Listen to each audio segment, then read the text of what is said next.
Another bad day for Zohran Mamdani, y'all. More and more is coming out about him living in luxury. He skipped most of his assembly votes, and now he's facing backlash over some anti-Italian posts that he made. What's going on with this guy? Like the video right here, follow for more updates, and check this one out. Democratic New York City mayoral candidate Zohran Mamdani has made no secret about his political ambitions. He openly calls himself a Democratic Socialist, and he has repeatedly called for government intervention in both the renters and owners housing markets. Back in 2020, Mamdani argued that luxury condos should be seized and given to the homeless, supporting a so-called housing guarantee. What? A year later, he rallied for communal housing. Watch. Why do so many people end up homeless? It's not because there aren't enough homes to go around. People like you. There are plenty of empty homes. No, it's because housing people is not the primary goal of developers or landlords. Their goal, simply put, is to make a profit. If we want to end the housing crisis, the solution has to be moving toward the full decommodification of housing. In other words, moving away from the status quo in which most people access housing by purchasing it on the market, and toward a future where we guarantee high-quality housing to all as a human right. Now, the New York Times is reporting that some Democrats are, quote, determined to stop Mamdani from winning in November. And current New York Mayor Eric Adams is pushing to register 1 million new voters in an effort to fuel his now independent re-election campaign. Lisa, a lot to unpack, and obviously that is just part of his policy. We know, too, that there are strong confirmed allegations of anti-Semitism and now clearly anti-Italian too. This guy, so pretty much every New Yorker has issues with him except those Upper East Side guys that voted for his socialist communist policies. Yeah, the guy's a mess, but he is going to win unless there is one opposition candidate to him. The problem is you've got Andrew Cuomo, Eric Adams, and Curtis Sliwa splitting the somewhat sane vote in New York City. So if there's not just one person running in opposition to him, he's going to win the election, and New Yorkers are going to be left with this mess. But I was thinking about this today. So Zohran is an influencer, right? So this all makes sense. He's lived in a fantasy world. The guy tried to be a rapper. He's a Nepo baby. He went to a $66,000 Bank Street school when he was younger. He went to Bowdoin College, which is $65,000 per year. He's a Nepo baby.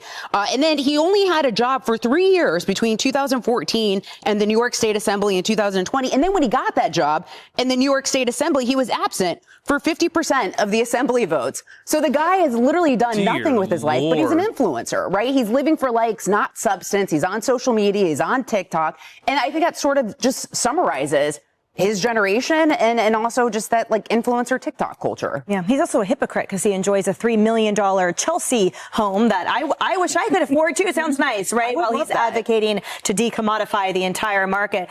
Joe, this guy is frankly, he's trash on a lot of levels. And most frightening, in my opinion, is the anti-Semitism. But to Lisa's point, he's influencing a lot weirdly because apparently people are taking those green pills. The question is this, is the enemy of my enemy or my friend? Meaning, will these establishment Democrats or simply sane Democrats effectively congeal with the other sane minds that are, let's say, registered independent or Republican to stop this freak show? Right. And to Lisa's point, people have to start dropping out. Eric Adams is at 14% right now. He'll still be on the ballot is the challenge. They need to get behind him. Okay. Because Mamdani can win this with 32% of the vote. And in New York, the last election, you know what the turnout was? It was 23% of 8 million people turned out to vote in this election. So if he has low turnout and he ends up going up against 3 other people who split the establishment vote, this thing is over. But I did love that video that we just played where he said, you know, builders and landlords, their only goal is profit. Yeah, dude, it's the United States. That's kind of how it works. We don't work for free at this point. Right. Martha, do you think that Eric Adams' efforts then, so if only 23% of these 8 million vote, will the 1 million new ones help to sway and stop the onslaught? Well, I mean, I would bet that you're going to have the biggest turnout in a long, long time in this mayor's race. If Mamdani looks like he's going to win, you are going to see some serious turnout. You've got Wall Street, Jewish voters, now Italian voters, since he's going after Columbus as well. Bill Ackman, the unions and the police unions all backing Adams. Now, you know, Adams has had his struggles. Every single New York mayor does.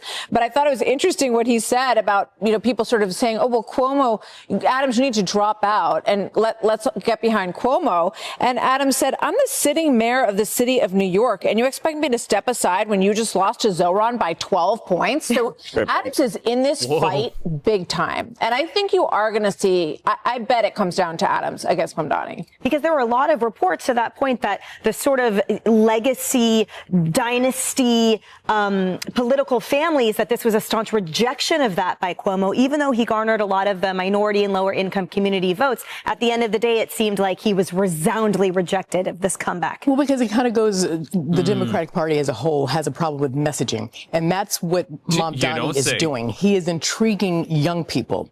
Okay. He knows how to use social media. He's doing something that they like. Now, will those likes on social media turn into votes? That's the big question.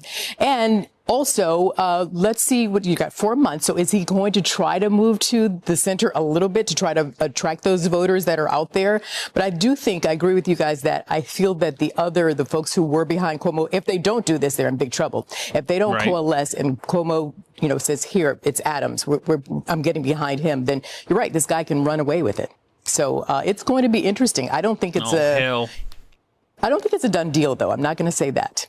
Yeah, crossing my fingers and hiding under the bed. I mean, this is a monster in the closet. Under the bed. 4 months to bad stuff's under the bed. He wants to have communal laundry rooms, kitchens, food co-ops, bathhouses, pharmacies, lecture. I don't think he's ever visited, as I did, a Soviet Union apartment building or hotel. I would love for him to just go to one, they don't exist right now, but to just go into one of those buildings and see how those things actually work. It's ugly. That's the thing. A lot of the people that are voting for him, they're young. They don't know what the Soviet Union is. They have no idea. They were born after it was here, or Cuba, and that's the thing. He's counting on these folks not being informed about why these things didn't work in Cuba. Utopian ideas that they've never been exposed to. Yep. But he's got great TikToks. So he still refuses to condemn the Holocaust or global intifada. So please, the monster.